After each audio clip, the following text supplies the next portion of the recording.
हाँ बेटा। हम लोग को तो हमने माता पिता पैदा कर देते, लेकिन भगवान को कौन बनाया है? आपका प्रश्न ये है कि हम सभी को तो माता पिता जन्म देते हैं, लेकिन भगवान को कौन जन्म देते हैं, है ना?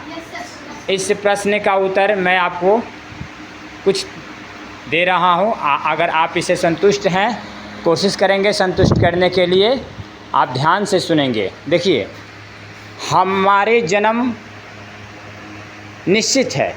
अगर माता पिता का मेल होगा तो हमारी जन्म होगी, लेकिन भगवान जो हैं, भगवान का जन्म नहीं होता है।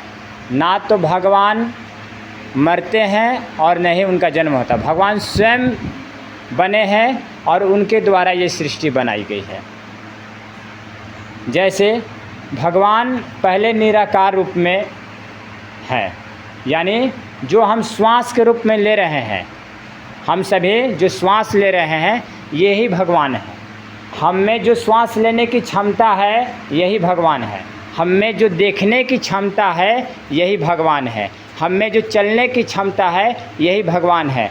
हम में जो बोलने की क्षमता है यही भगवान है। हम में जो काम करने की क्षमता है यही भगवान है। भगवान को कोई देख नहीं सकता है, भगवान को कोई छू नहीं सकता है। भगवान सिर्फ महसूस किए जा सकते हैं। क्या किए जा सकते हैं? इसलिए भगवान को कोई जन्म नहीं देता। भगवान स्वयं बनते हैं और स्वयं बिगड़ते हैं। भगवान जैसे ओम, भगवान का निज नाम क्या है? ओम। ओम निज नाम है और इन्हीं ओम में 3 शब्द है, ठीक है? और 3 शब्द से 3 देवताओं का निर्माण हुआ। GOD, जी से जनरेट, O से ऑपरेट और D से डिस्ट्रॉय, है ना? यानी बनाने वाला, यानी जन्म देने वाला परब्रह्म परमात्मा ब्रह्मा, पालन करने वाला विष्णु और संहार करता भगवान शिव। ये 3 मुख्य ऐसे देवता हैं, मुख्य ऐसे भगवान हैं जो इस सृष्टि को चलाते हैं। सभी पहले कौन से हैं? सबसे पहले तो सबसे पहले कौन से हैं? देखिए, ओम से 3 निकले। ओम से ब्रह्मा जो बनाते हैं सृष्टि को। और पूछिए जो, हाँ, कि ब्रह्मांड को कौन से भगवान बनाए थे? ब्रह्मांड स्वयं भगवान के माया रूप से बना हुआ है। भगवान की शक्ति है माया और पूरा ब्रह्मांड भगवान की माया है।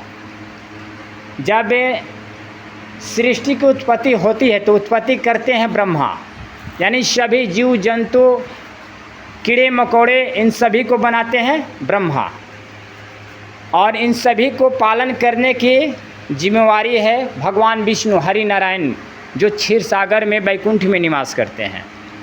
और इन सब का अंत जब आता है, समय पूरा हो जाता है, तो इन सभी को संहार करते हैं, यानी सबको मिटाते हैं। उनका नाम है शिव, भगवान शिव। शिव जो आदमी जब जन्म लेता है तो सबसे पहले पालता कौन है? पिता, माता। फिर माता पिता के बाद वो बड़ा होता, युवा होता, अपने पैरों पे खड़ा होता है। फिर उसको गुरु की शरण मिलती है। गुरु उसे पढ़ाते लिखाते हैं, मार्गदर्शन देते हैं।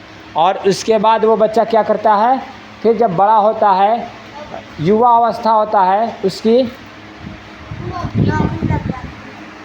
शादी विवाह अपनी ज़िंदगी निर्वाह करता है। और उसके बाद जब उसके अंतिम समय आता है, चौथेपन, ज़िंदगी का चौथापन, चौथेपन में वो जब बूढ़ा हो जाता है और उसकी जब समय निश्चित हो जाती है और जब वो अपने शरीर का त्याग करता है तो उसको अंतिम पड़ाव मिलती है कहाँ? शमशान में। तो शमशान में जब पड़ाव मिलता है तो उस शमशान में ही भगवान शिव निवास करते हैं। शिव यानी शव। तो अंत में कहाँ गया? शिव के शरण में, शिव के शरण में। सभी को समझ में आ रहा है? और कोई प्रश्न है बेटा? बोलिए। श्री कृष्ण जी अपने सर पे मोर पंख जाते हैं? बहुत अच्छा प्रश्न है आपका, बैठिए।